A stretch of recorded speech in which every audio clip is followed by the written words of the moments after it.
Good evening again. Hello, everyone. And welcome again. I hope you've enjoyed your meals and everyone's been served. And please keep eating and enjoying the dessert and the cocktails and the wine. I'm Pia Trigiani, and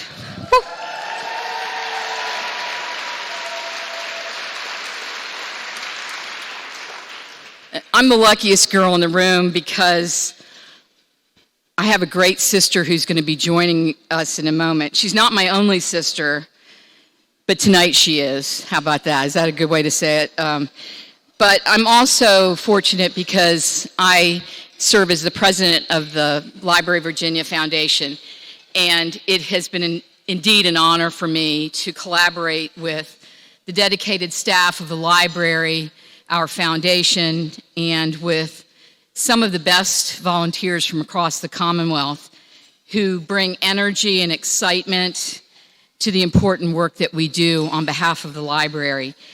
We're brought together by a love of the library. So what I'd like to do is ask that you applaud my colleagues on the library and join with me on the library foundation, the foundation board, who are here. So would the members of the foundation board please rise and let's applaud their work, please.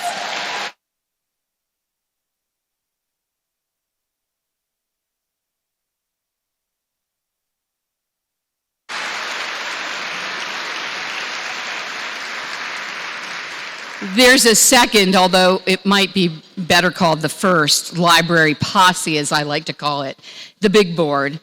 The board appointed by the governor to guide and support the work of the library, led by Paul Brockwell, who has a starring role this evening.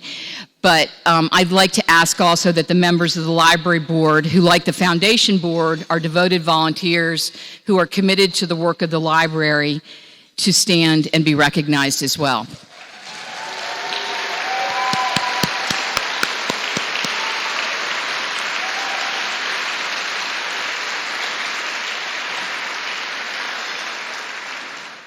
Some of them have been on the foundation board too, and some of them come back to the foundation board. We like shift and share, and it's a committed group who have been around for a long time and who really serve the Commonwealth through their service on these boards.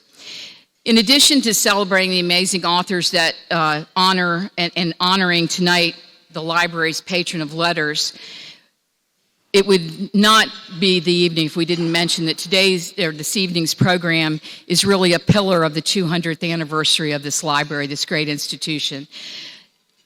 The 200th anniversary celebration began actually last January with a kickoff. Our Senate of Virginia and the House of Delegates honored the library with resolutions to commemorate this 200th year. And throughout the year, there have been a series of programs, some of which are sponsored by the foundation, that have recognized that important birthday. A little bit about the foundation.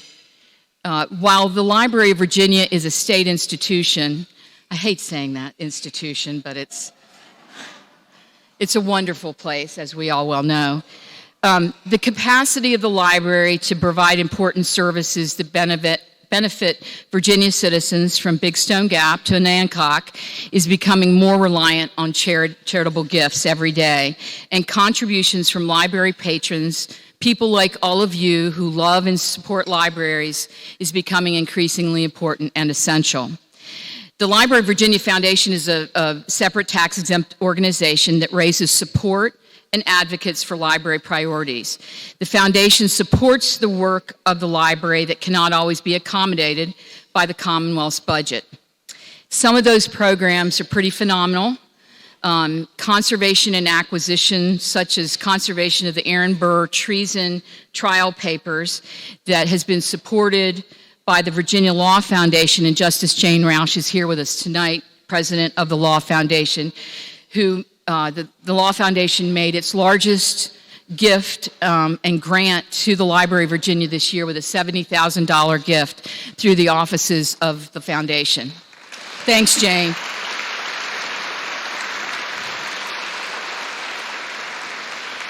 education programs like the Brown Teachers Institute. I think Ellen Brown is here. Ellen, whose unwavering support and who conceived this program, is with us, and the Future of Libraries and Archives Internship Initiative. Public programming like the Weinstein Author Series. I know Carol and Marcus are here. We love you dearly, of course, for all you've done. And the statewide initiatives like our LVA on the road, on the go. It's this really cool thing. It's Sandy Treadway's idea to get us out there and among, it's the modern version of a bookmobile, kind of, sort of, that David and Michelle Baldacci's gift, leadership gift last year made possible.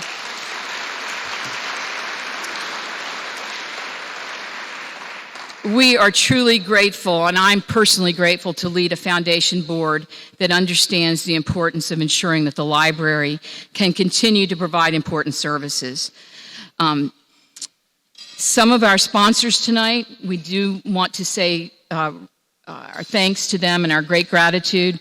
Dominion Energy, Carol and Marcus Weinstein, and joining them as literary award sponsors are Amazon, Atlantic Union Bank, Blue Edge Capital, Christian and Barton, Mercer Trigiani, Troutman Pepper, the Virginia Humanities, the Virginia Museum of Fine Arts, and William and Mary Libraries. Thank you all.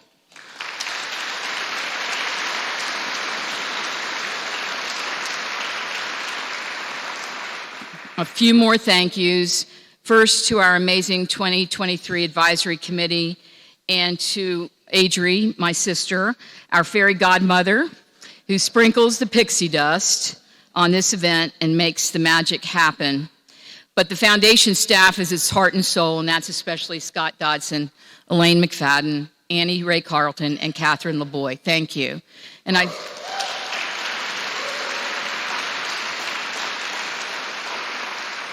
I saw a lot of their confreres, their friends from the library side of the house here supporting and helping along, and I thank all of you for being here too. David Wilson, Bilal Muhammad, and the great Darlene Woodfin, thank you. They're the library facilities team for making this grand hall look just great this evening. And thank you to our dedicated judges who read and evaluate the work of our nominee authors. We had over 120 nominations this year. They read each and every book and poem. Without their Herculean efforts, which have been led by John Kukla, Mr. Sandy Treadway, he's not here tonight, so I'm going to say that, we would not have our finalists and winners this evening. Thank you also to the talented Virginia authors who share their hearts, souls, and work with us. Their talent cheers us and sustains us. And to the current and former finalists and winners, if you would all please stand and be recognized.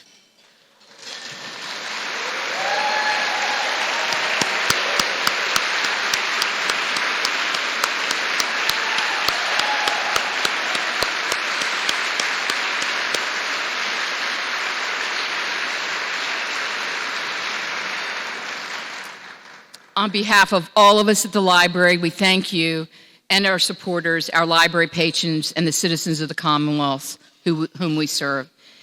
There's a silent auction going on. This is a paid political moment by the library staff, the Library Foundation staff. While we've done this before, we've never done a silent auction, and it's been going on in the background. The first time we've ever done this. So there's some great things you can bid on. A literary weekend for 4 in New York City. I think Adri's involved in that one. A private dinner for 8 at Can. Can, by the way, is now here in the house. They have a beautiful cafe hidden and tucked away under these beautiful stairs. And Sandy really, in partnership with Scott, wanted to make sure to bring pastries to this place, and we have them now. They've got one pastry. If you can't, you got to come here and try it. It is a private experience. You can't eat it in public.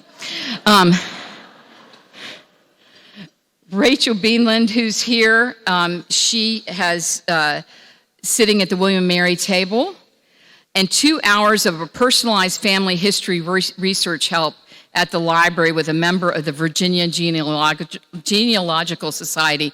These folks know this library inside out, and they love the library, and they will help you find lost family members. In the Trigiani family, we run from people that have been lost. We put them on an island or in a deep freeze somewhere, so, but they will help you find a little bit more about your family. In addition to these packages, we are also highlighting two special initiatives that are at the heart of the library's mission: the Transforming the Future of Libraries and Archives internships, and the statewide outreach program we're calling LVA on the Go. There's more about these packages in the program. There's a QR code, a website, or a text. Adri will be announcing later in the program when the bidding will stop on that. We are indeed honored by all of your presence this evening, and we thank all of you for joining us. We are so grateful to our donors for sharing their treasure and their support of the library. It's not just about the treasure, it's about getting the word out about this great place and the great stories that are here to be told and learned. Thank you again to the library staff, the foundation staff, for their work in taking care of these collections and for making sure that we can take care of them. Thank you again to the authors for their work and for giving us a reason to celebrate tonight. And thank you for joining us for this evening and program. One more thank you, and I'm going to fold it into an introduction of Sandra Joya Treadway, who has been the librarian of Virginia for a long time. She's been a great, and Joya, she's Italian, so just a few things about Sandy. She really doesn't need an introduction, but I'd like to share a little bit of her background with you. She is a native of New Jersey, and I met her sister Jeanette, who's here tonight, and she's still up there in Jersey. But Sandy came after her first trip to higher ed was to Manhattanville College. She headed south. She came here to the University of Virginia, where she earned 2 degrees, a Master of Arts in History and a Doctor of Philosophy in History. So she's a history buff. She later headed across the border, much later, to the University of Tennessee, which I try to ignore, where she earned a master's degree. I don't like Tennessee. I grew up with them, don't like them. Where she earned a master's degree in information science. Sandy's really a teacher. That's at the heart and soul of what Sandy is and has been about her career. She taught at Virginia Tech before she came here to the library, where she served as an editor and then director of publications, ultimately deputy director of the library, and then librarian of Virginia in 1996.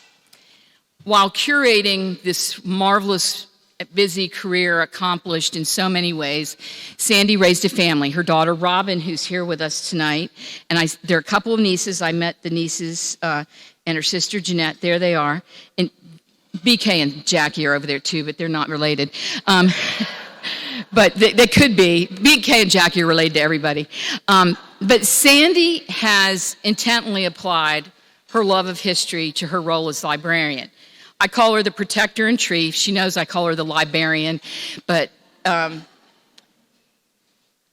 taking care of the many treasures of the Commonwealth. You know, it's not all just about books here. It's about papers. It's about the art of the Commonwealth. What the art, not what the Virginia Museum of Fine Arts, which is wonderful, but the art collection of the Commonwealth. We preserve that. Sandy won't let me go into the vault, which I've wanted to do, but I had to get it in, Sandy. But this place holds so many treasures and so many things that Sandy has done in her tenure as the librarian of Virginia. Has really done great work to make sure that it's accessible to the public, that people know about it. She's opened the doors to this great institution. Her background and education are indeed admirable. Can't take that away from her. But what I admire most is her focus on women and what she's done. She's written 2 books on Virginia women, edited essays about the women of Virginia. And her work has always been not in a harsh way or an overt way, but always just through leadership.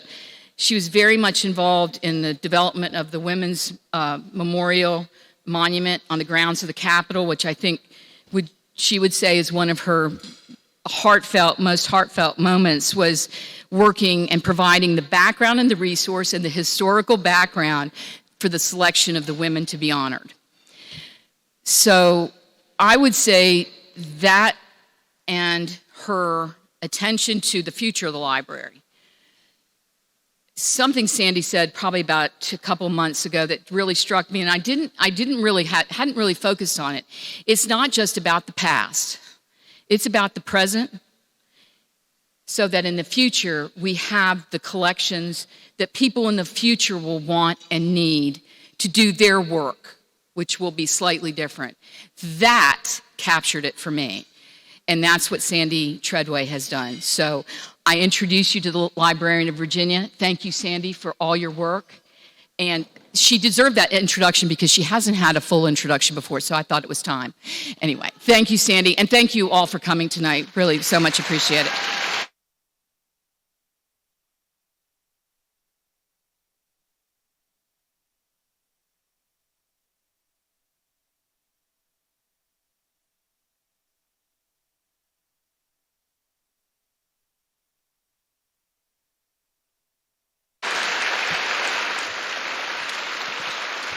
Thank you, Pia. Thank you all. No. Tonight is not about me, guys.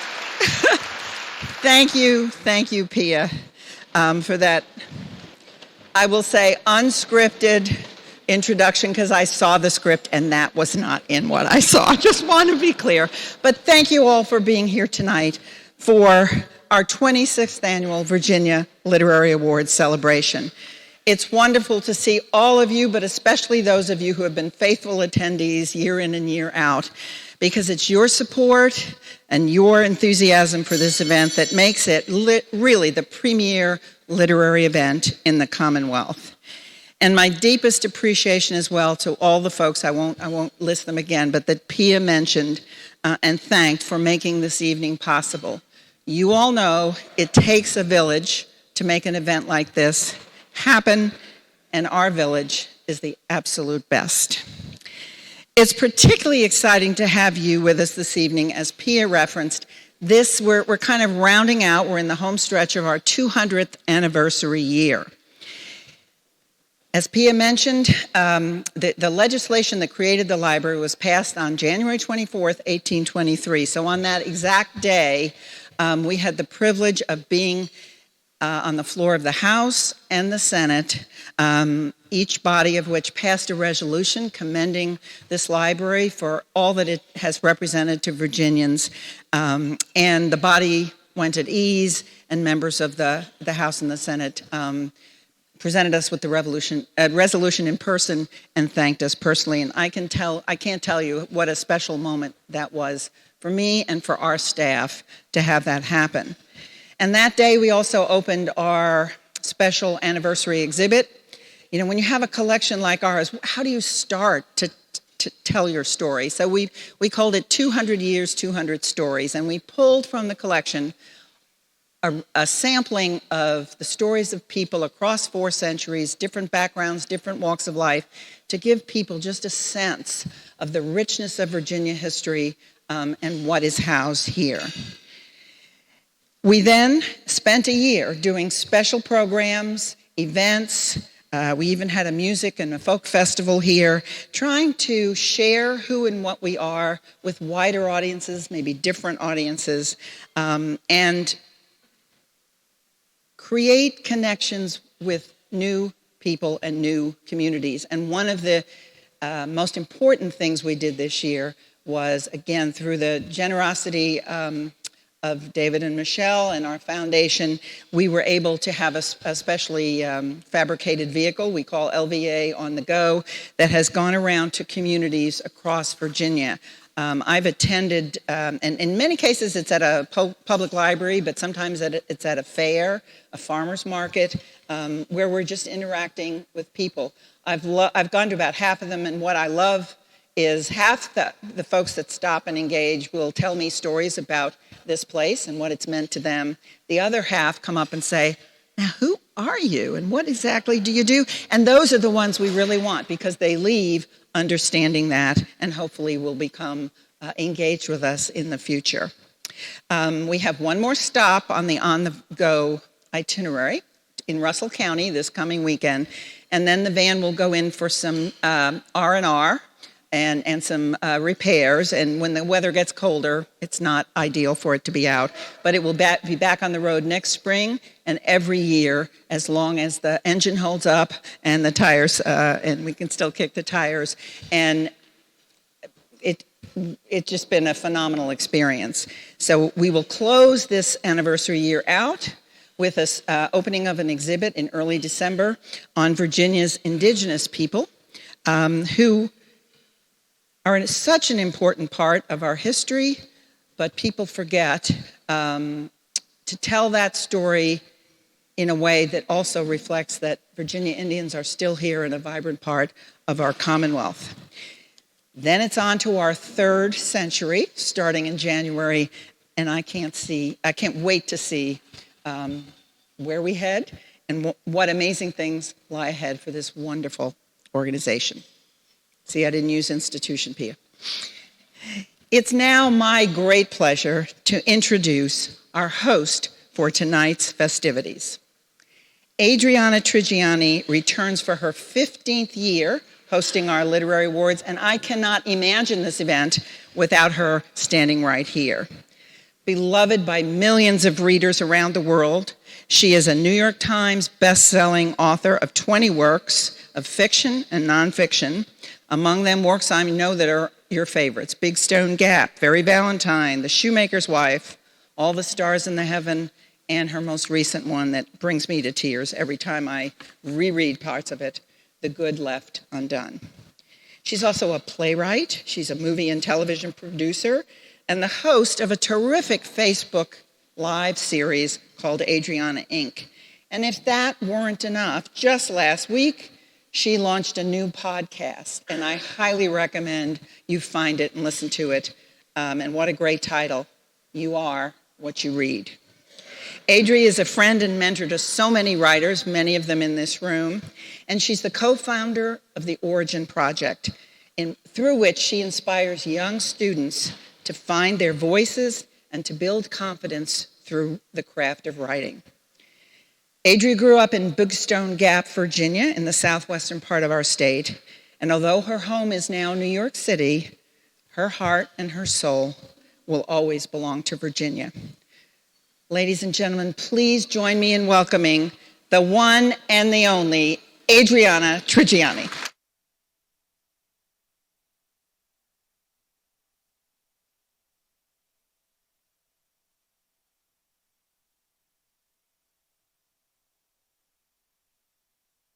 Hello, everyone. Hello. Hello. Say hello to Andrew Stanfield. I found him in the back. I thought he was handsome, and I brought some books up, and my mama didn't raise no fool. He looks good, and he needs to move some furniture for me. This is the first time we've done a physical bit. Please work with me. Well, I'm glad you're all drunk because now you found that funny. Okay.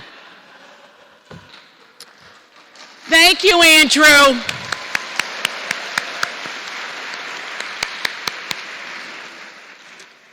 Andrew is engaged to be married to Annie with the foundation. And so I just spent the last hour and a half explaining all the reasons that maybe they want to hold off on that. But they didn't listen to me. They're madly in love, and it's so wonderful to see that. Okay, first of all, so tonight is so special for a million reasons. One, that we're doing this now, everybody. Is everybody going to these? Okay, please, would you please bid on these beautiful auction items? If you come to New York, I'll come down and paint your house. Just please bid. bit early and often top each other. Somebody embed yourself, right, Scott? And just jack the money. You know how you do at the Garden Club annual convention. Do the same thing here. I'm thrilled because one of my former bosses is in the room, one of our greatest national, international treasures, and his gorgeously, magnificently talented wife. Yes, I'm talking about Tim Reed. I'm dying here. Where are you, Tim? Okay, see, he's doing the Italian thing. Okay, WKRP in Cincinnati, Lynx, Frank's Place. He's a director, he's a writer, he's an actor. I can't wait to give you a big old squeeze. And Daphne Maxwell Reed. Now, let me tell you about Daphne. Daphne, stand up. Gorgeous. I think you know her from her illustrious acting career, but also she was on the cover of Glamour. Do I have the right magazine, Daphne? Thank you. Thank you. The Glamour magazine. Okay. What a night we got going here. All right. We're going to do the first thing we're going to do. I know, really, I have so many assignments tonight. We've got Jay Photography and Monica here, and they're going to come up and do the world's biggest selfie of you. And I just want you to wave, like at the appropriate moment. Right, Scott? They're going to just come up here right now? Oh, here you are. What were you doing with your phone? I could do that. Bring out the big boys now. Come on now. Are you Jay? I'm Jay. Okay, Jay. Come on. Get the camera up. Really, honestly. Okay. You're so adorable. Okay. We want to get everybody. Everybody wave. There we go. All right, turn around. Oh, you want me to turn around? Oh, I forgot my part. Yeah, there you go. Let me get you to wave at me. You got it. Okay, so, 15 years of this, I'm running out of outfits, I'll be honest with you. So tonight, I said I'm going to Virginia, so I'm going to honor Secretariat. Okay, enough with that. You guys need to drink more or something out there.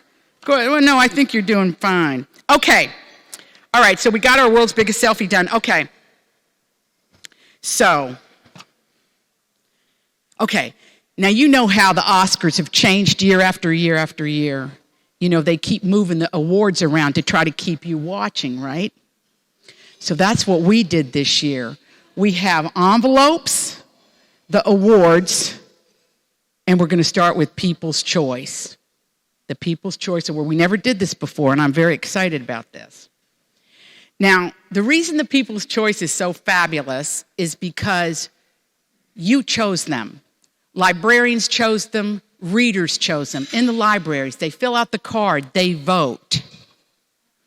Now tonight, we're building up to these great authors that are getting for the first time these gorgeous medals. Well, I brought some books to show you.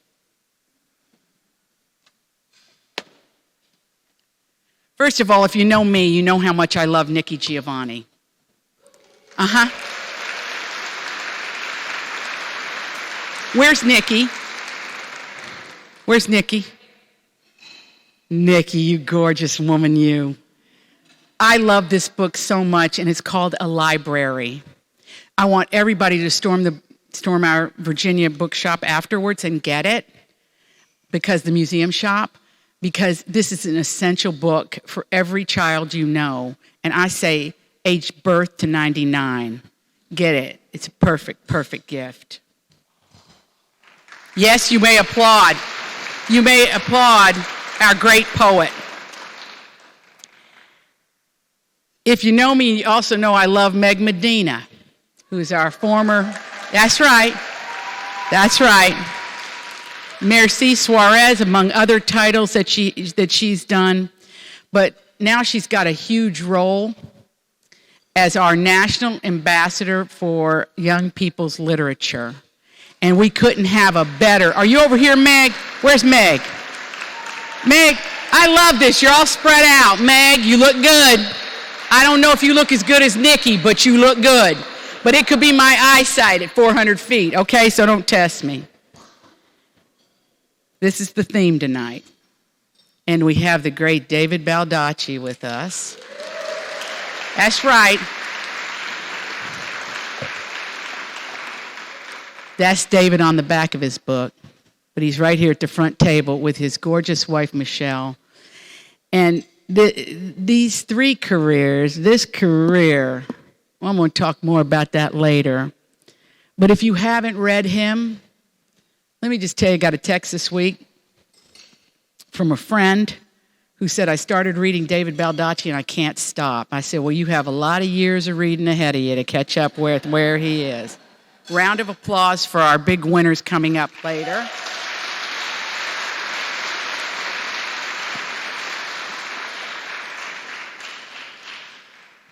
So,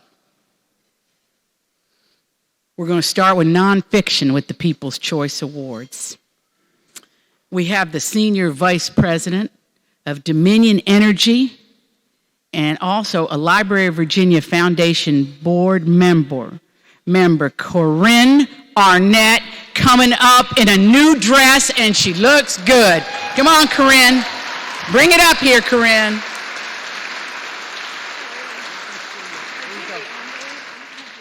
I'll find him. Ooh, that's great. This is Elaine McFadden with the library, who's facilitating this evening, because evidently my Andrew, well, he's in the back now. He's too far gone. Yeah, he's gone. But that's good. You did great, Andrew. Okay. Ooh, that's a hard act to follow. Hello. How are you? It's so wonderful to be back here and see so many familiar faces. Dominion Energy and the Library of Virginia have a strong partnership that dates back many years. This is the 15th time our company has been honored to sponsor tonight's awards. And for more than a decade, we have joined forces to pay tribute to the contributions of African American leaders through the Strong Men and Women in Virginia History program. And Sandy, I just have to say personally, it's just been such an honor to have worked with you all of these years. At Dominion Energy, our mission is to safely deliver reliable, affordable, and increasingly clean energy to our customers around the clock. We understand how important that mission is, and frankly, we're humbled by the responsibility. In an increasingly digital world, a world where people and banks transfer money electronically, where surgeons share life-saving information over fiber optic cable, where family members keep in touch through their cell phones, the electric grid is the central nervous system of society.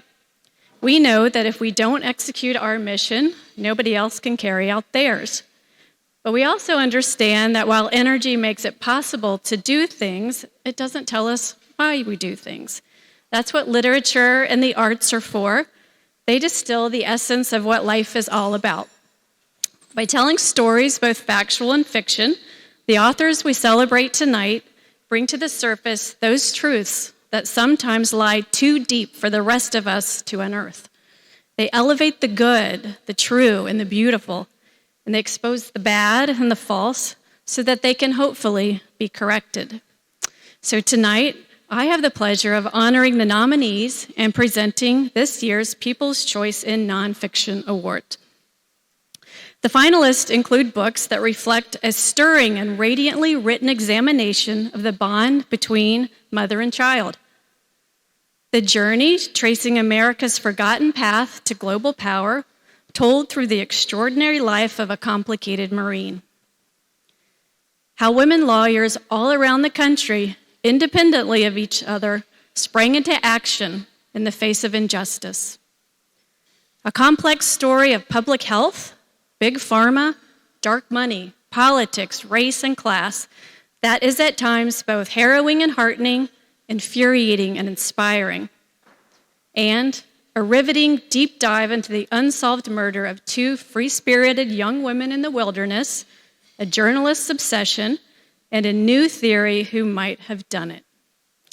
The nominees are This Boy We Made, a memoir of motherhood, genetics, and facing the unknown by Taylor Harris.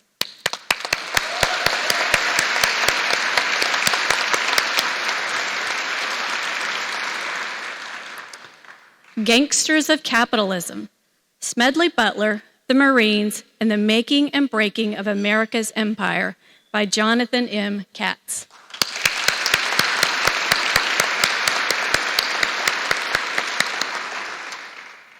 Lady Justice, Women, the Law, and the Battle to Save America by Dahlia Lithwick.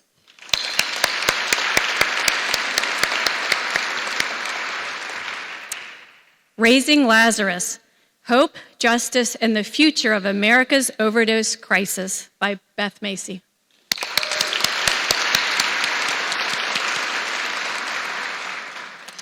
Trailed, One Woman's Quest to Solve the Shenandoah Murders by Catherine Miles. And the winner is? I'm so nervous! Is this the right one? If I say it incorrectly, all right. Jonathan M. Katz, Gangsters of Capitalism.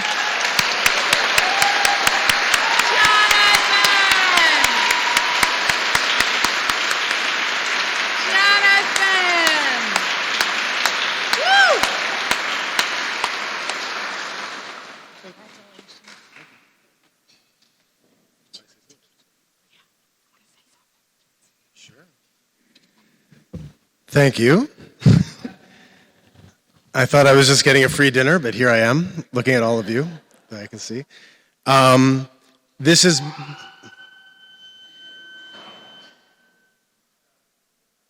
It's a good sign. It's a good sign. Okay. Okay. I know I knew I was going to piss off some people with Gangsters, but I didn't realize that the CIA would follow me here, but if anybody can just keep eyes on me as I leave the building. This has been a very difficult week in the world and a very difficult week for empires and for colonized peoples.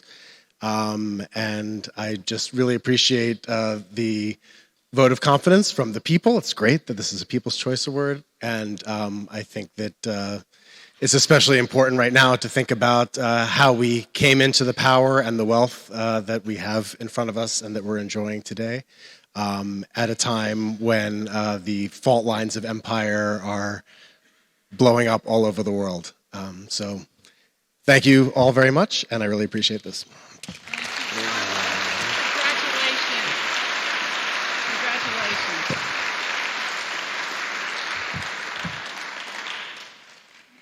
We'd like to recognize the esteemed judges for this year's literary awards and thank them for all of their hard work. They read so many books and came together in meetings and decided how the awards would be nominated and eventually won.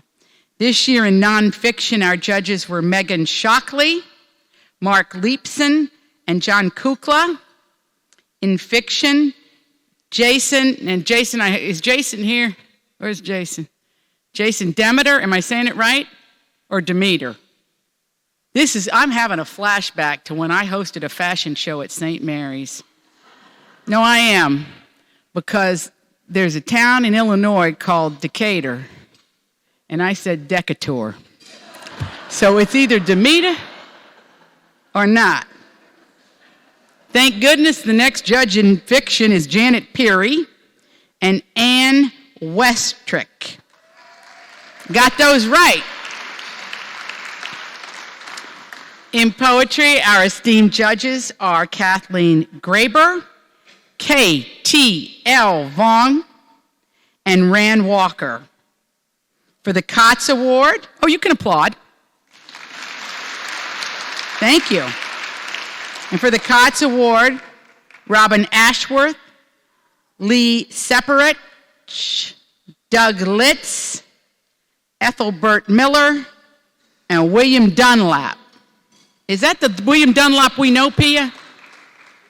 The great painter, artist, and writer? I believe it is. Hey, it's hard to win here, Nikki. It's hard. Please join me in a round of applause for all their efforts.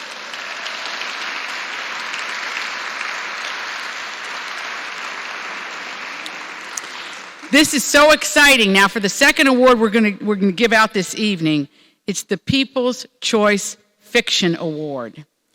Could I please welcome Amazon's head of Virginia Public Policy, Lindsay Winter, to the stage. Hello, Lindsay. Now listen, I don't want to say anything, But I ordered some earphones and they're about 6 weeks late. I'm kidding. Now that's a good joke. I'm teasing you. Thank you. I don't think anybody got it. No, it's an Amazon order joke. Okay. Good evening. Put it out there. Yeah, you tried. Amazon is proud to call Virginia home. There is a reason why Amazon keeps choosing the Commonwealth. You just walk right into it. All right. You're good. Amazon is proud to call Virginia home. There is a reason why Amazon keeps choosing the Commonwealth. Virginia is a great state to do business. Since 2010, Amazon has created more than 36,000 jobs in Virginia and invested more than $109 billion across the Commonwealth. And tomorrow, we launch our newest robotics fulfillment center, RIC 4, in Henrico County.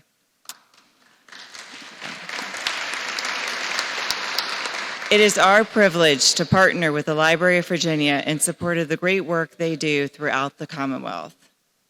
And it is my honor to introduce the People's Choice Award for Fiction. The nominees for this year's People's Choice Award in Fiction include tales about an intrepid female assassin who will stop at nothing to protect her family, a detective story set in 1914 at the beginning of the Great War, a family struggling together through natural disaster, a reimagined David Copperfield in Southern Appalachia, and a debut work called A Book for Book Lovers.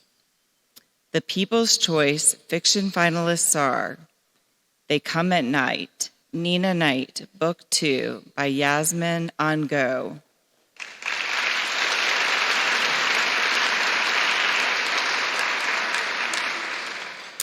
Clive Cussler, The Sea Wolves, An Isaac Bell Adventure by Jack DeBrule.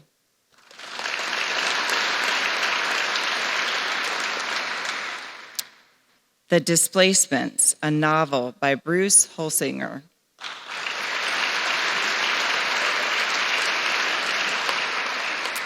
Demon Copperhead, a novel by Barbara Kingsolver.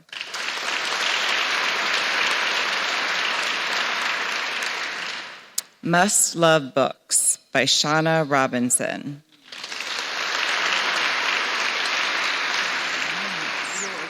Fantastic. And the winner is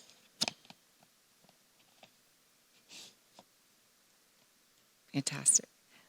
Barbara Kingsolver, Demon Copperhead.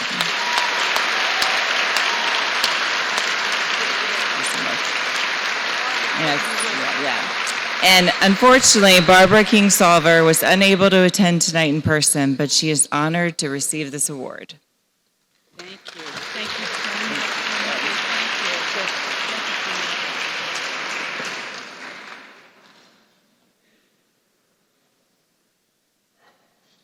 Okay. Congratulations, Barbara. She's out in California. She's on tour. But what a brilliant collection of novels. And they're all available in our Virginia Museum bookshop. All right. Big award, the Mary Lynn Katz Award. It's the Art in Literature Award, and it recognizes an outstanding work of fiction, nonfiction, poetry, biography, or journalism, written primarily in responses to a work of art, while also showing high literary quality as a creative or scholarly work. Please welcome Courtney Freeman. She's the Interim Deputy Director for the Conservation and Collections for the Virginia Museum of Fine Arts. Come on up.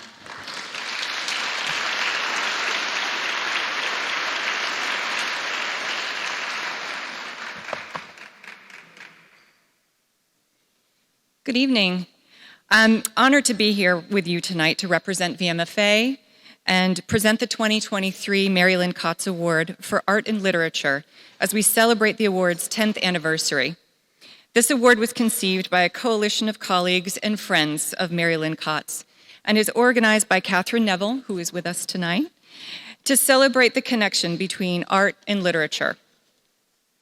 The award is unique in that it is a result of a collaboration between the Library of Virginia and the Virginia Museum of Fine Arts, and is the only international award being given this evening. It is also singular in that it is the only award given to recognize works in all genres that succeed in presenting art historical subjects in an accessible manner.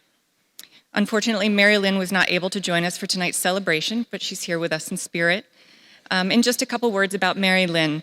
Prior to retirement, she was an author and a journalist and a longtime contributor to Art News magazine. She's best known for writing the award-winning biography of the artist Robert Rauschenberg, and is also known as the last journalist to interview George O'Keeffe. A panel of 4 independent judges chose this year's winning work, a biography titled Jo van Gogh-Bonger, The Woman Who Made Vincent Famous by Hans Luijten. It was published by Bloomsbury and translated by Lynn Richards of Lynn and Paul Richards translations in the UK. The book tells the story of Van Gogh's sister-in-law and widow of his brother Theo, and how she succeeded in promoting his artwork and establishing Vincent van Gogh's legacy. Despite many challenges, she triumphed in the male-dominated art world by organizing key exhibitions, publicizing his work, and making strategic sales to build his reputation. Hans Luijten presents a compelling narrative based on archival documents, including newly discovered diaries and letters. Luijten is senior researcher at the Van Gogh Museum and the author of Van Gogh in Love in 2007. Together with Leo Jansen and Nienke Baker, he edited Vincent van Gogh, Painted with Words, the letters to Emile Bernard in 2007, the web version of Van Gogh's complete correspondence in 2009, and the 6-volume Vincent van Gogh, The Letters, the complete illustrated and annotated edition in 2009, also printed in Dutch, English, and Chinese. This edition followed by a row of anthologies in his various languages. In 2019, Luijten published the biography of Gogh-Bonger, All for Vincent, based on previously unpublished documents and letters. It is my great pleasure to present this award to Hans, unfortunately, who could not be here tonight, but has recorded his acceptance speech for us. From the Van Gogh Museum in Amsterdam, please give your attention to the video screen for Hans's remarks. I'm extremely honored to receive this wonderful award and pleased to express my gratitude. Gogh-Bonger had spent 80 happy months in Paris with her husband Theo, the artist's younger brother, whom she had married in 1889. But fate was cruel. 6 months after Vincent's death, Theo died too. From that moment on, Gogh was 28, she bore sole responsibility for raising their child Vincent. She was also left as a widow with an immense inheritance. Theo, who was an art dealer, had acquired most of his brother's works in return for supporting him financially. All these paintings, drawings and letters went to Gogh and her child, half each. In 1891, she wrote in a diary, "Theo taught me a lot about art. No, let me say rather that he taught me a lot about life. I learned everything through him. The greatest bliss, the greatest suffering that teaches us to understand everything else. As well as the child, he has left me another task, Vincent's work, getting it seen and appreciated as much as possible, keeping the treasures that Theo and Vincent had collected intact for the child. That too is my work." Understandably enough, the two brothers have always been the focus of attention, and Gogh has been overshadowed. And yet, she more than deserves to have the spotlight turned on her. The fact that Van Gogh became so famous after his death is due in no small measure to her unremitting diligence and effort, and not simply and solely to the quality of his work. The biography is about Gogh's tenacity, her boundless dedication, and surprisingly multi-layered life. For decades, she single-mindedly pursued her goal of achieving recognition for Van Gogh's artistic oeuvre, doing everything in her power to establish his reputation all over the world. Thanks to her great love of his art, her unshakable faith in his talent, and her own energetic personality, she eventually succeeded. Jo was able to stand her ground on a male-dominated world and take responsibility for both the stewardship of Van Gogh's work and its dissemination. As the guardian of the legacy, she was the foundation on which the later Van Gogh cult was built. Her great importance as a promoter of Van Gogh and the professional way she strategically disseminated his work over the years cannot be overestimated. I would like to thank the members of the jury, my meticulous translator LYNN Richards, Bloomsbury Publishing, my colleagues at the Van Gogh Museum, and above all my beloved Natasha Veldhorst, who wrote such a compelling book about Van Gogh and music, and without whom the biography would never have come to fruition. Jo honored Vincent's memory. She, such a passionate reader and lover of biographies, has now been honored with her very own biography, which is again honored today with this thrilling award. That gives incredible satisfaction.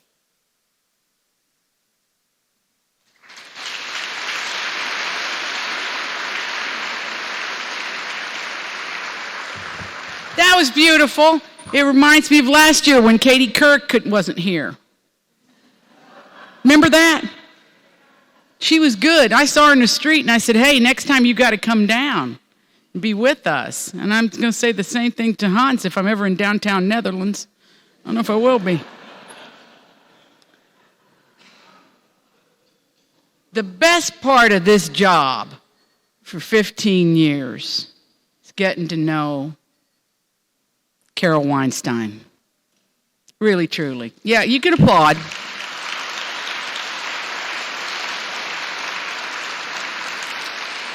I know that Marcus will tell you that he married up, but he's, you know what, we love him too. And we do. And she's done more for us here at the library. I mean, in terms of, I get in my inbox all the time her author series here, which I hope you're all attending. It always seems like it's sold out, and I'm always jealous because I live somewhere else, but I always wish I could be in Richmond for that. She just finds new and innovative and amazing ways to have readers connect to books, in particularly her passion for poetry. I mean, you could do a lot of things with your time, but Carol's made a huge difference, and she will always be remembered for all the hard work she's done for this library and beyond it. And y'all know what I'm talking about. So let's get her up here right now because I want to see what she's wearing. Carol Weinstein!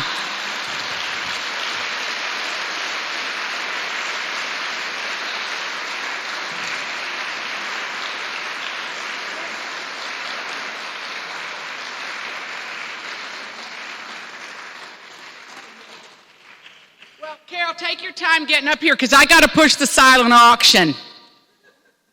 Everybody bid. Please, I look like I do a bad job. There's wonderful things. Look at how Carol's posing. See, now she's Carol Merrill. She's like, just get it up. Click and bid. Click and bid. Come on up, Carol. You look like a $1 jillion, baby.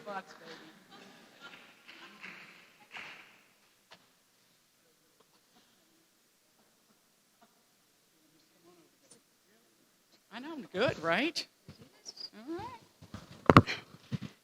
No, this is hard. Got the lights. Can you hear me? All right. Did I bring my glasses? I did. Did I bring my speech? I did. I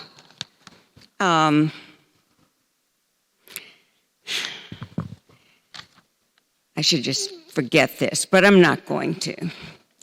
Before I present the award for poetry, I know tonight's a celebration. How appropriate a celebration of words, and not just words, but the feelings they evoke. prose, and poetry, words of pleasure and joy and loss and grief. We've lost so much this week. It feels like our reality is spinning upside down. We lost a Nobel laureate just yesterday, the poet Louise Glick. She writes in her poem titled October, how privileged you are to be passionately clinging to what you love. The forfeit of hope has not destroyed you. And the nominees for poetry, the finalists, are Laura Bylanock for Living Room, Melanie McCabe, I can't see a thing, for The Night Divers, and Gregory Orr, are those up there? Good. Gregory Orr for Selected Books of the Beloved. And the winner is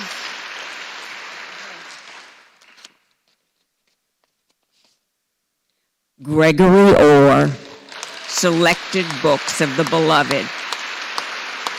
And I think he's going to say a few words. He's not here tonight. To be alive, not just the carcass, but the spark. That's crudely put, but if we're not supposed to dance, why all this music?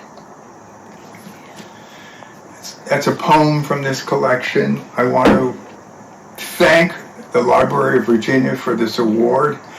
I wish I could be there in person to express my gratitude, but my wife underwent surgery this week, and she's fine, but I need to be there during her recovery.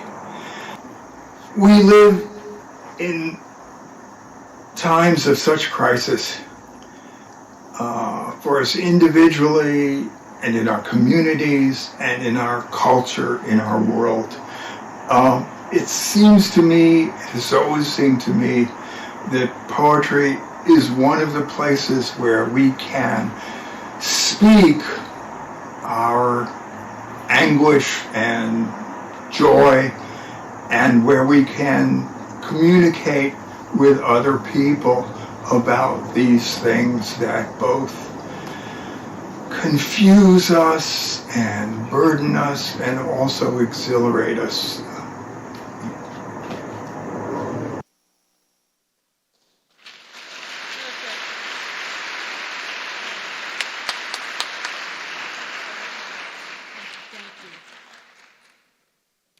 Thank you, Carol. Well, we've got another beautiful award to give out.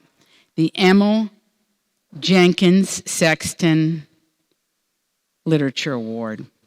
She passed away in 2010, and she left her mark on our literary community throughout Virginia and beyond. The library's Fiction Award was renamed in Emil's honor to remember her dedication to the written word. This is very exciting because I'm about to bring another favorite person I adore, B.K. Fulton, up to the stage to present the Emil Jenkins Sexton Fiction Award. Come on up, author, producer, and Library of Virginia Foundation board member, B.K. Fulton.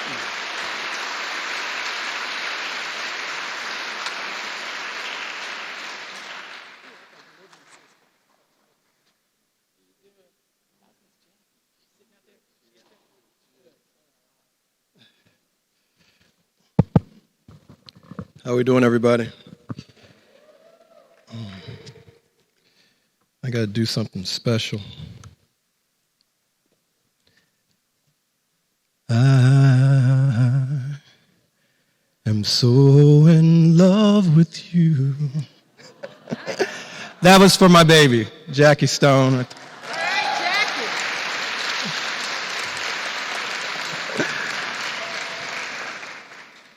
I love books.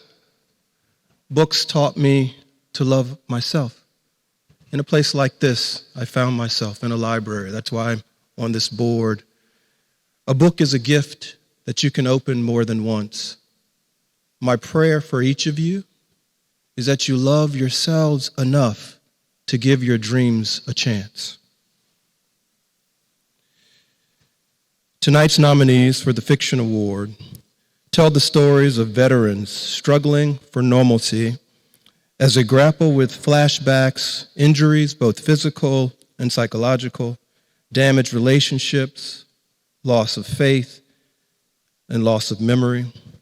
A family caught up in the world's first Category 6 hurricane and what happens when privilege is lost and resilience is tested in a swiftly changing world, and a Dickinson story set in the mountains of southern Appalachia that speaks for a new generation of lost boys and all those born into beautiful, cursed places that can't imagine leaving behind.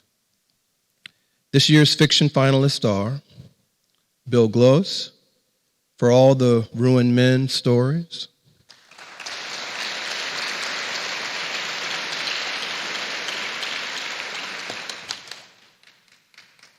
Bruce Holzinger, for The Displacements, a novel.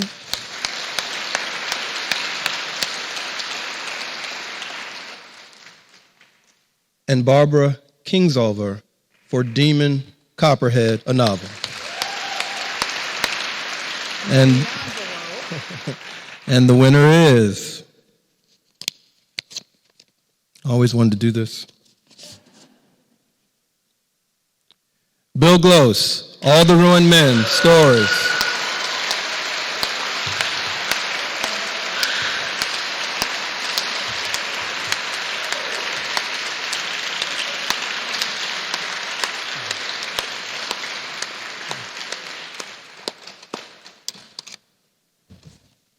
Sir, congratulations. Thank you very much.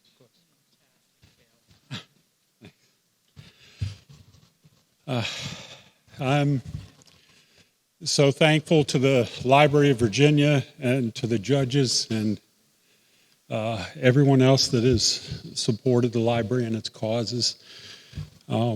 This book was really a passion project of mine. I am a veteran of the Gulf War, which I wrote about in one of my poetry books. But then as I got out of the Army and the wars continued, I wanted to write the story of the veterans who kept going over time and again.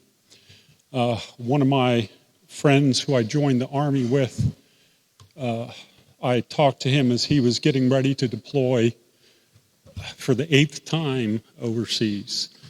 And I just think a lot of people don't understand how difficult it is for soldiers coming home that begin to think that war is what's normal, and how difficult it is to come home and adjust to life again in this country that has so much to offer. So thank you very much.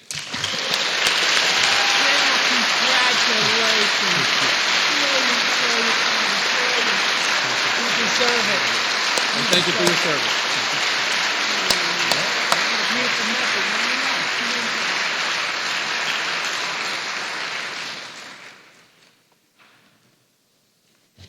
I hope you're all reading all the novels. Bill's novel is so brilliant, it's beyond words. I don't even know who wins. And your emotions really got me, because this is a terrible week. It's a terrible week. We stand with Israel. We stand with Israel. And the beauty of the Israeli people, they're our people, they're our brothers and sisters.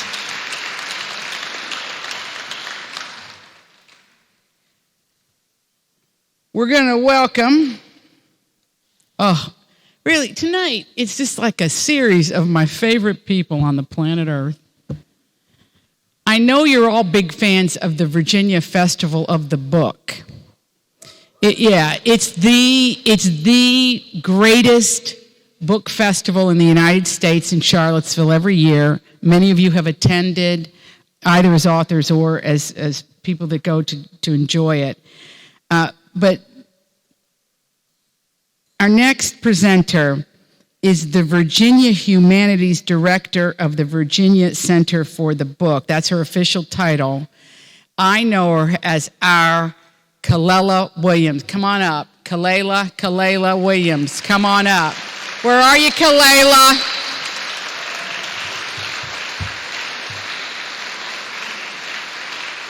Astonishing.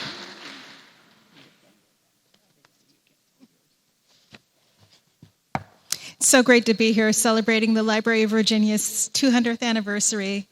We need moments of joy in these times, and this is really exciting to be here. So for almost 50 years, Virginia Humanities, we haven't quite made it to 100, but Virginia Humanities, the State Humanities Council, has worked to help Virginians better understand each other by exploring our history, culture, and traditions. We aim to share the stories of all Virginians through programs like Encyclopedia Virginia, through our radio program With Good Reason, through our Folk Life program, who's in Richmond this weekend at the Folk Life Festival, through education and community initiatives, and through our grants and fellowship program. And we share the stories through the Virginia Center of the Book, which includes a book arts program, the Virginia Festival of the Book, as Adriana mentioned, and other year-round programs. As the director of the Virginia Center for the Book, I'm especially pleased to announce the winner of the Library of Virginia's Nonfiction Award. This year, the nominees for the Nonfiction Award encompass a wide range of books about a Virginia governor in the scandal that almost became an administration's undoing, a war hero in the making of an American empire, and the much-anticipated follow-up that continues the tale of America's opioid overdose crisis. This year's finalists in nonfiction are Margaret Edds, What the Eyes Can't See, Ralph Northam, Black Resolve, and A Racial Reckoning in Virginia.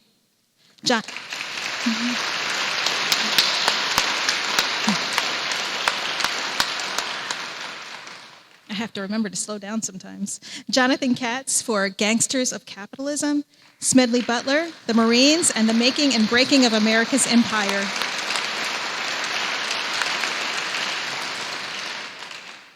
Beth Macy for Raising Lazarus, Hope, Justice, and the Future of America's Overdose Crisis. All right. This is tough. There we are. And the winner is Margaret Edds, What the Eyes Can't See, Ralph Northam, Black Resolve, and Racial Reckoning in Virginia.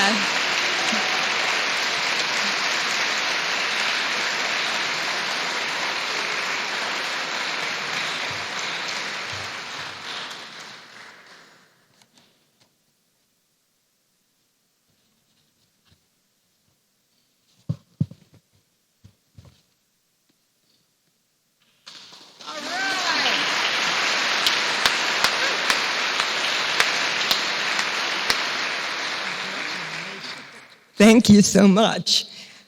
I just would like to pay tribute to the staff of this library, from the people who meet you at the front desk to the people who help you do research. They have helped so many authors, including me, over the years, and they just greet you with such expertise and kindness. And Sandy, I'm sure it's a tribute to your leadership.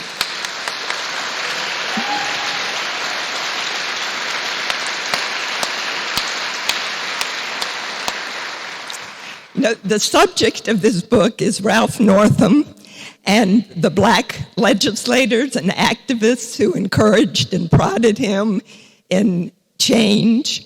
But the real object of the book is you and me. It's what Ralph Northam would say, people who look like me. It's really an invitation to look at your life at the things that you may not be seeing about race and racism. In the words of Judge Jackson recently, deeming race to be irrelevant in law does not make it so in life. This is a time when we need to be moving forward, not backward, and I encourage you to be part of that change. Thank you. Margaret.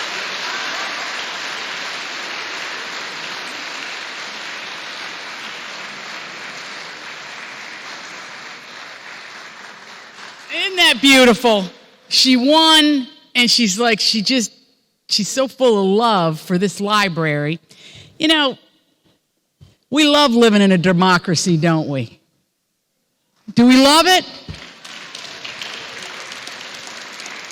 That's how we have this library. This is how we have the greatest library system on the face of the earth. Because we live in a democracy, which is always worth fighting for, isn't it? Always.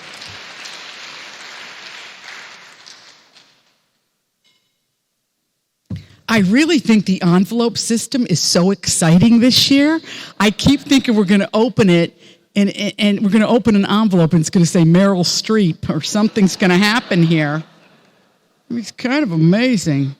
All right. Okay, now, all right. So now before, I'm just going to refresh. You see the books here that I introduced before, because tonight is a very, very big night.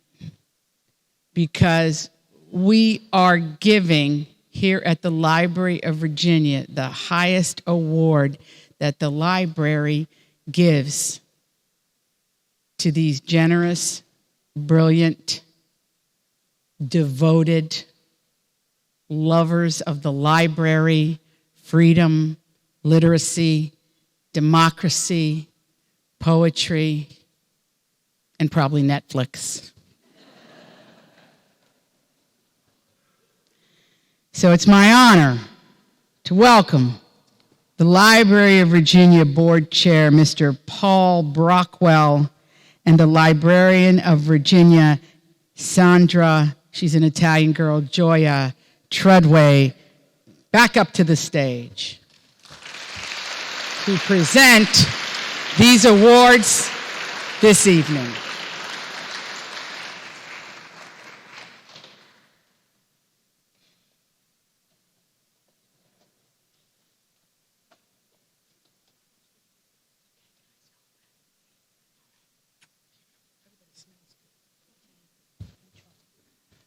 Thank you, Adri. Good evening, and thank you. I have the privilege of presenting special honors from the Library Board this evening. In 1987, the General Assembly passed legislation that granted our board the authority to award an honorary Patron of Letters degree to individuals who have made significant contributions to the fields of history, library, and archival science.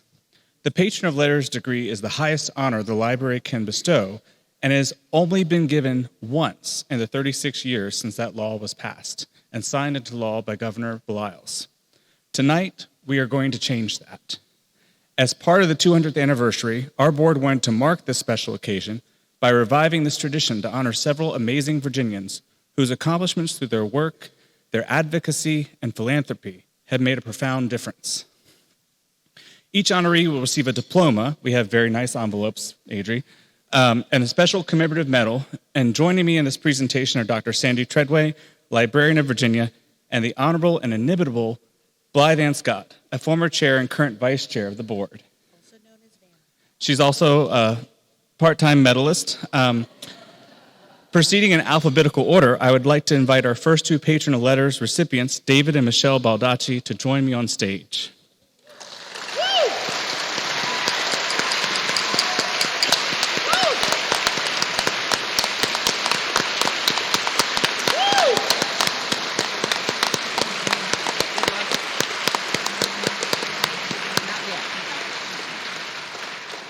David, of course, is no stranger to this audience, as he has attended many literary awards evenings since the program's inception, and in 2017, he received our prestigious Lifetime Achievement Award.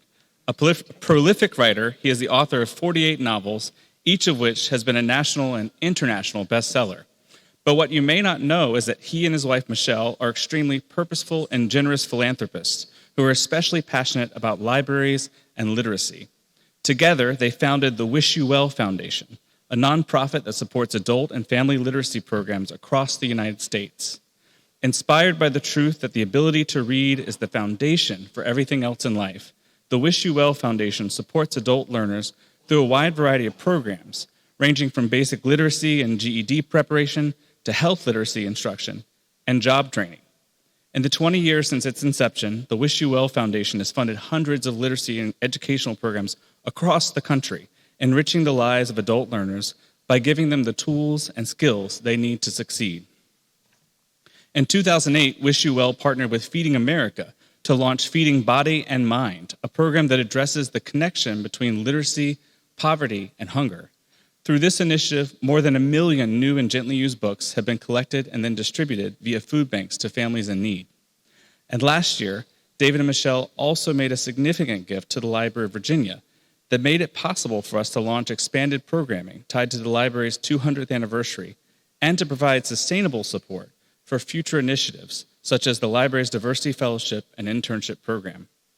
David and Michelle, your work has lifted up the lives of so many by fully actualizing your personal truth that literacy is the greatest tool that you can give anyone. Your vision and generous hearts have made a difference to this library and to libraries across the country. And for this, the Library Board is exceptionally proud to award you the highest recognition we can bestow with our deep gratitude and appreciation. Now, by virtue of the authority vested in me by the Commonwealth of Virginia and the Library Board, I am pleased to award you both the Patron of Letters degree, honoris causa.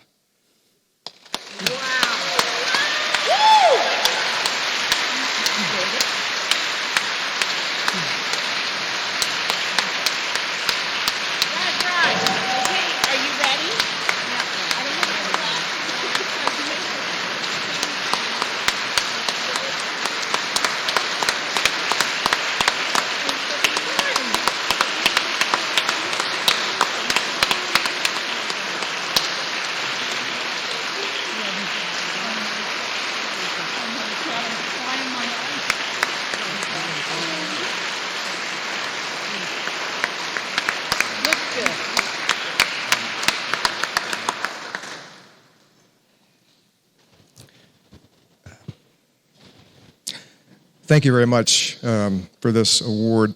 The Library of Virginia and the library system in this state means everything to me and to my wife. And by the way, whenever I'm out with my wife, people always go up and ask her, so what do you do? And let me tell you what my wife does. I write books. My wife does everything else in our entire universe. Everything.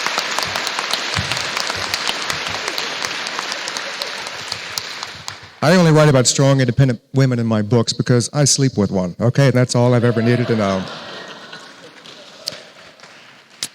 Congratulations on the 200th anniversary for the Library of Virginia. Whoever is going to come and fill Sandy Treadway's shoes, it's going to have an enormous job to do. I've been with Sandy ever since she started to work here as a librarian in Virginia, and she is phenomenal. It's a bittersweet thing because I don't want her to ever leave this place. I know she has other things she wants to do, but let me tell you how lucky we have been to have Sandy Treadway as the librarian of Virginia.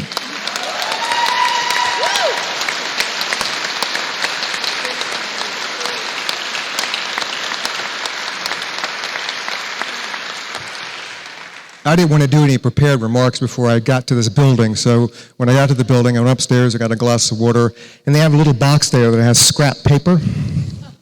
And I picked up a piece of the scrap paper and a little yellow pencil they had there and sort of wrote down these little remarks. But I want to also say how much Nikki, Giovanni, and Medina, idols of mine, fellow honorees, you guys rock my world, and I'm so thrilled to be part of this with the both of you.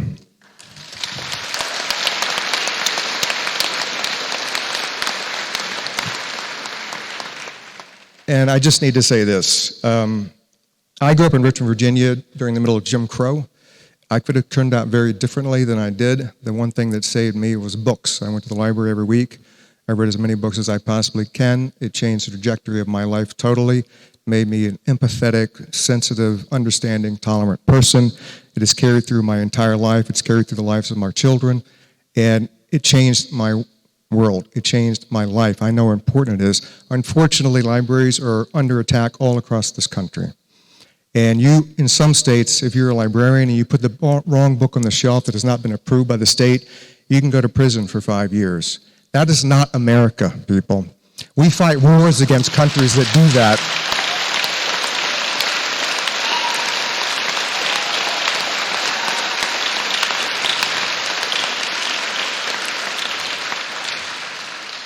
Libraries are America. When you go in here and the books on the shelf represent the collective wisdom and knowledge, intellect, creativity, and diversity of our society. And let me tell you one thing, unequivocally, for sure, guaranteed, take it home to the bank.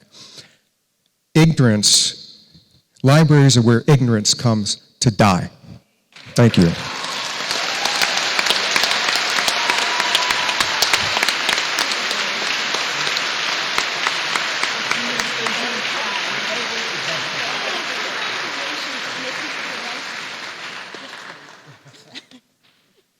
I mean, I wish I would have worn waterproof mascara. I'm sobbing. No, I know, now I look like Kay Ballard. 2 people know who that is. Tim, Reed, would you fill people in on who Kay Ballard is? They don't know. It's really amazing because this is a husband and wife team that could do anything they want in this world. And they spend all their time serving the children, the adults, literacy, books. They could do anything they want. They are my heroes and my role models and everybody in this room. I hope tonight you'll stop by and thank them for all they've done for the Library of Virginia. Okay.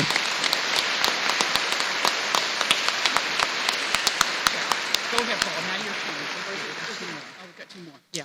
Oh, okay. I'm completely falling apart, but I'm getting it back together. Darlene, help me back there. Okay. Oh, my pen. We have to get it back together because we got Nikki and Meg to go here. Oh, yeah. It's going to be more crying, Nikki. More sobbing. Oh, yeah. Well, that's the way this goes here. Okay. Oh, wow. Okay. I got it right here. No, I got it. Oh. People are like, what's wrong with her? I'm good. I'm just checking, making sure I'm doing everything right. Okay, we're going with Meg next, right? Oh, no, Nikki. Okay. Okay, don't anybody... See, this is what happens when I cry. I never cry, and when I cry, I fall apart. Okay. All right, here we go. Right here? It's your turn. Okay, good. Oh, okay, I'm leaving now for just a moment. Thank you, Adri.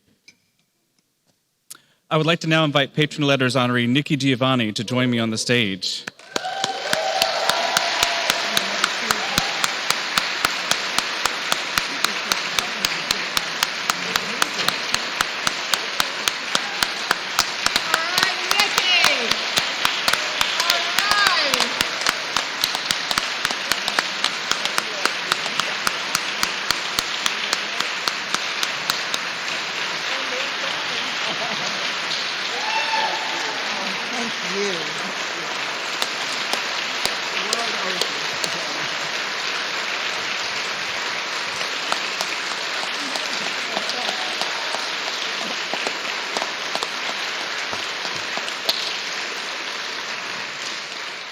Now, there's probably no one in this room who does not know who Nikki Giovanni is, but I'm going to introduce her anyways.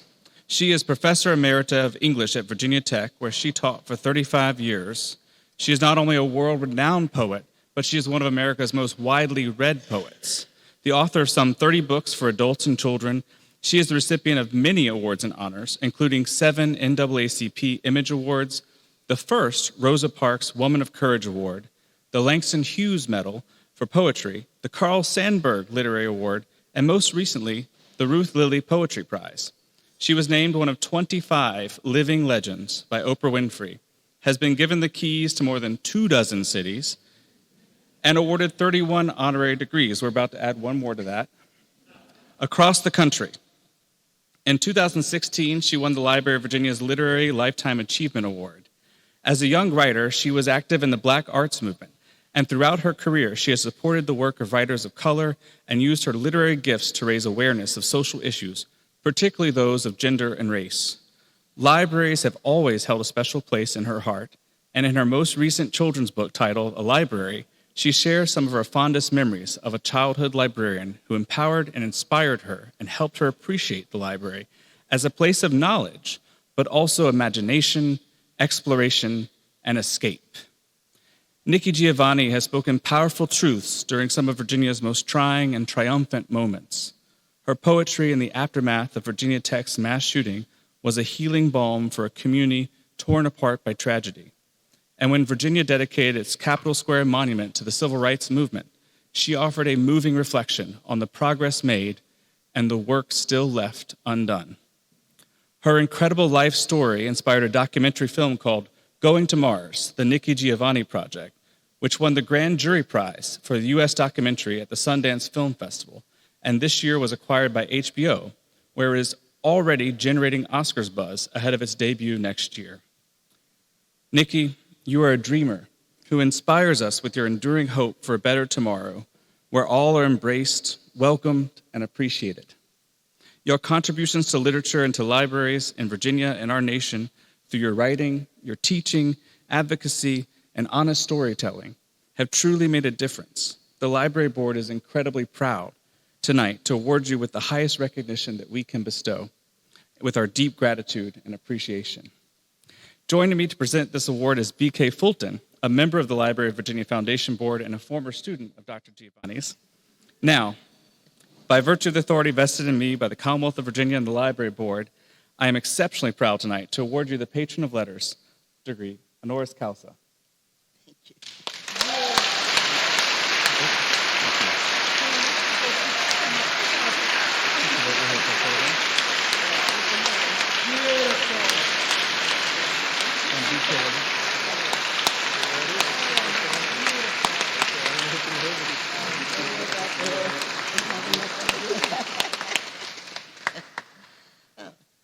Thank you.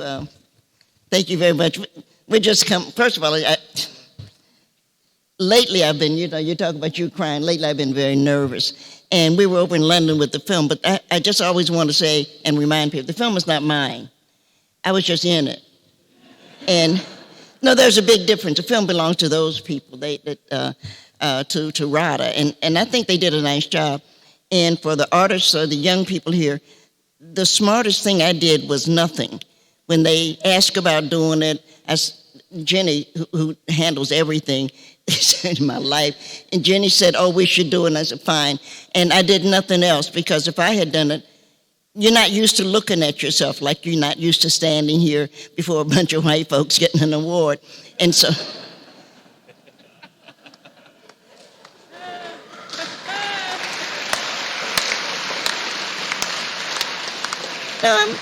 And I'm happy for you all, because I am the first black person to receive this award. And so I'm always glad when white people grow up. And I'm proud of you. And I mean no disrespect, but I am. And because everybody has mentioned it, and I don't want to take up too much of your time, life is difficult.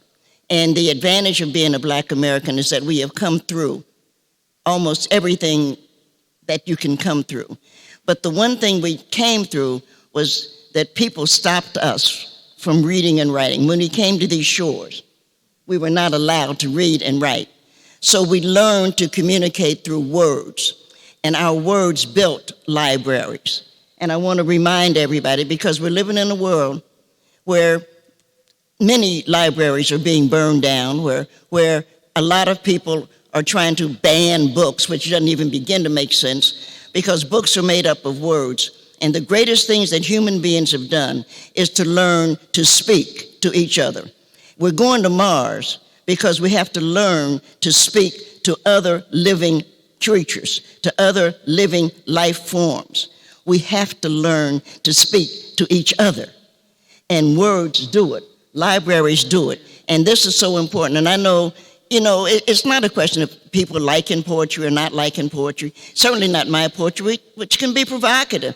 But all you have to do if you don't like it is close the damn book.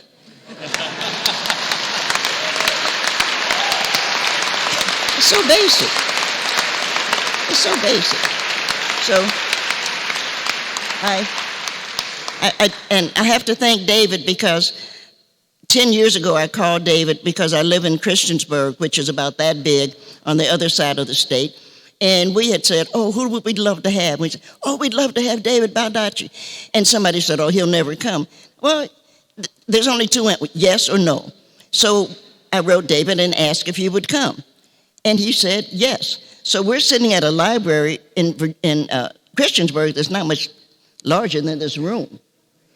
And David drives, and I don't know if I'm supposed to tell it, but David drives the same car that Prince Charles drives. And so we're standing outside waiting for him because we're thrilled that he's actually coming. And you could hear him coming down because it's an Aston Martin. And we could hear him coming. And we just started clapping. And I want to thank, and it's not that I don't love everybody, but I want to thank David because he's always been so kind and so generous to me particularly, and I'm sure to other people. But everybody's not kind and generous. And David touches me.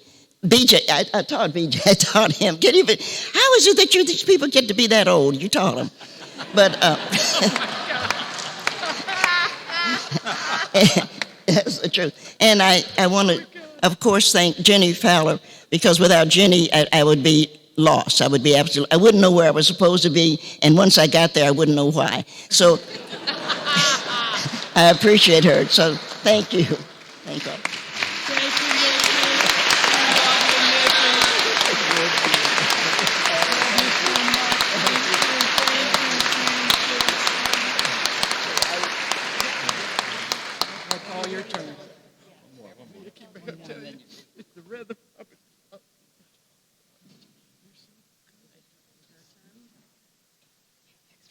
Adri keeps giving me compliments. Look, and if things don't work out with Andrew, Pia's got my number. Our final Patron of Letters award goes to Meg Medina. And I'd like...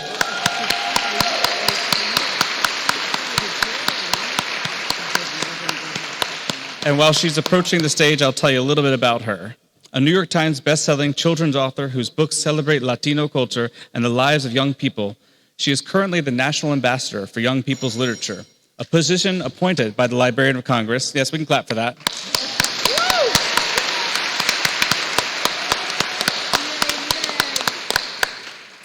The daughter of Cuban immigrants, Meg was born in Alexandria, Virginia, but grew up in Queens, where she also taught for 10 years in New York City's public schools.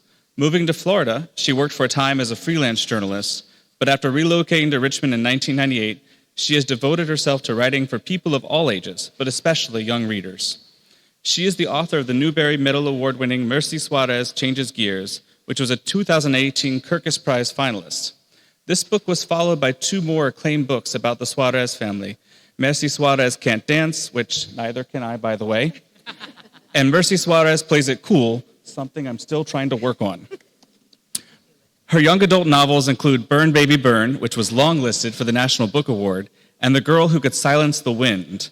She is also the author of the picture books Evelyn Del Rey is Moving Away, illustrated by Sonia Sanchez, Mango Abuela and Me, illustrated by Angela Dominguez, which won a Pura Belpré Award, and Tia Isa Wants a Car, illustrated by Claudio Munoz, which won an Ezra Jack Keats New Writer Award, and the biography for young readers, She Persisted, Sonia Sotomayor. Meg, your stories exemplify three key ingredients to great libros: strong girls, tough circumstances, and the connecting power of culture. You have been a tireless advocate for more diversity in children's literature, supporting emerging authors and promoting a variety of literacy initiatives within the Latino community. You helped found the aptly named We Need Diverse Books and serve as faculty for the Hamline Masters in Fine Arts program for children's writing. Through your writing, mentoring, and literacy advocacy, you have made an exciting and profound contribution to children's and young adult literature. and to libraries and literacy in Virginia and across the country. You champion the belief that when we talk about books that we enjoy with others, we share who we are as thinkers and as people in our families and in our communities. And perhaps most importantly, you see and value our youngest readers and have advocated for the importance of writing stories that honor their intelligence as young adults and stories that resonate with their lives and help them reclaim joy in the world today. The Library Board is proud tonight to award you with the highest recognition that we can bestow, along with our deep gratitude and appreciation.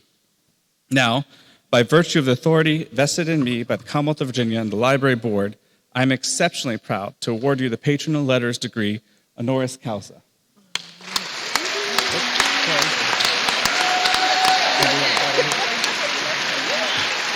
Are you ready?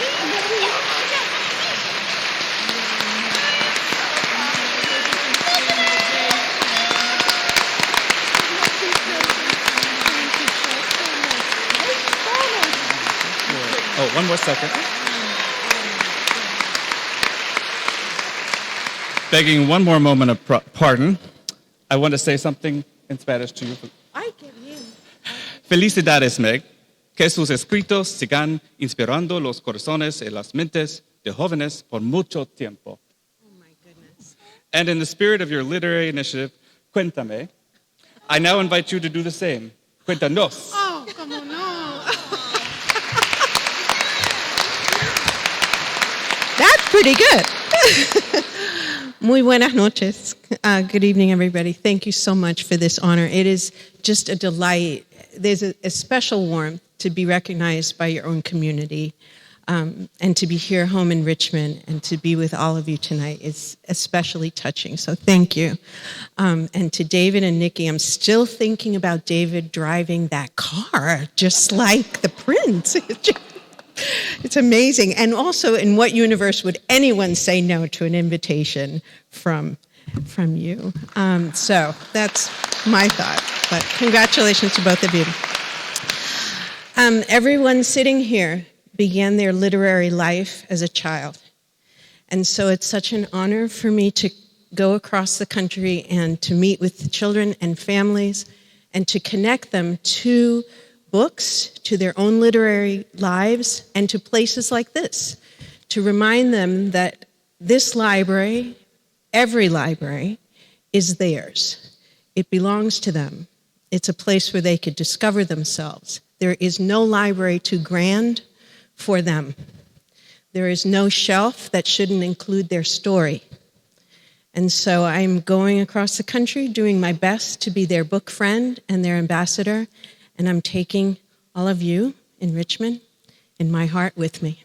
Thank you for this award.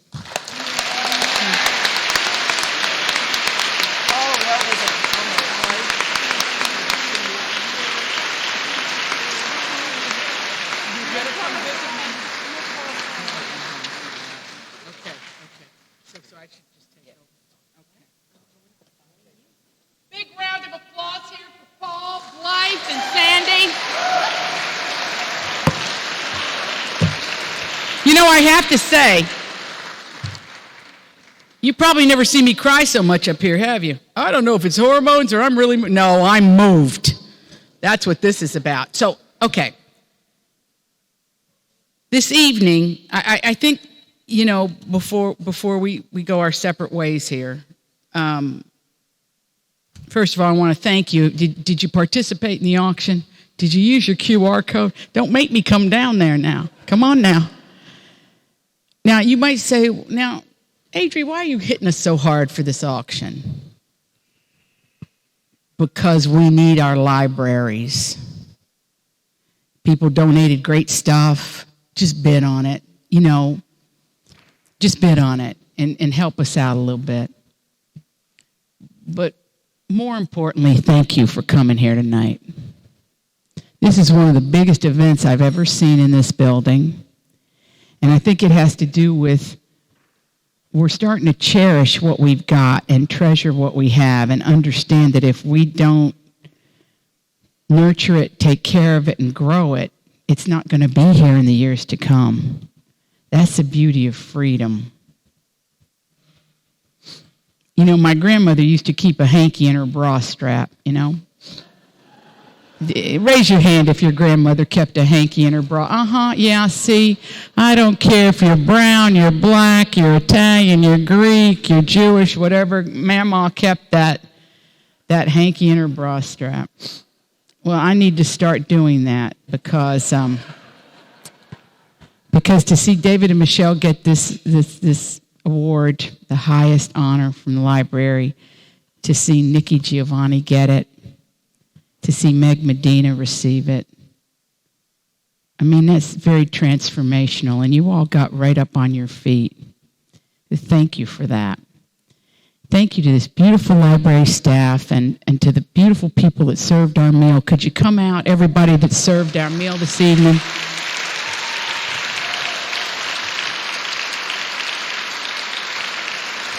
Come on out. Come on out and take a bow, because it was good. You have nothing to be but proud. Desserts, drinks, entrees.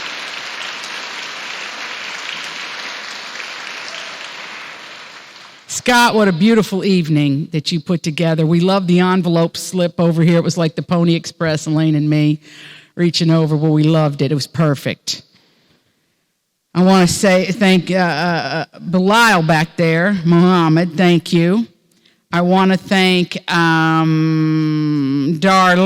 Woodfin. Where's she? Darlene, wave to us, please.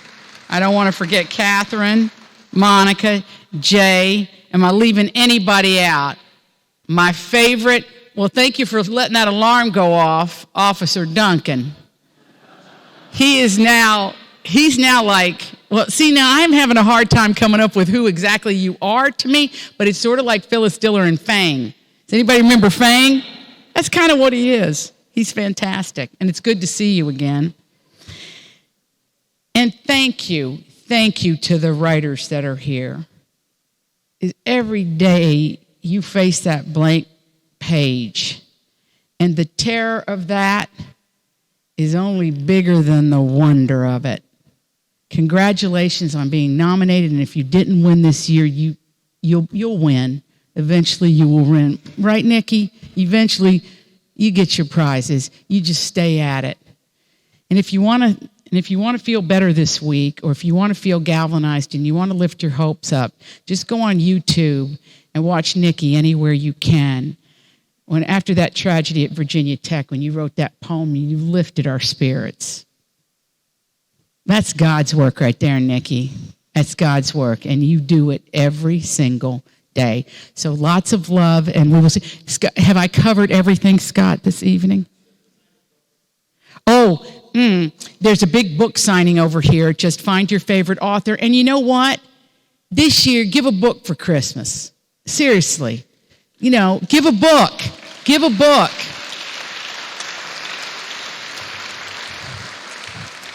You have all these great authors here tonight. If you've never heard of them, read them. It's all about sharing, connecting, and being present for one another in a free, democratic, public library. Thank you, and good night, and we'll see you next year.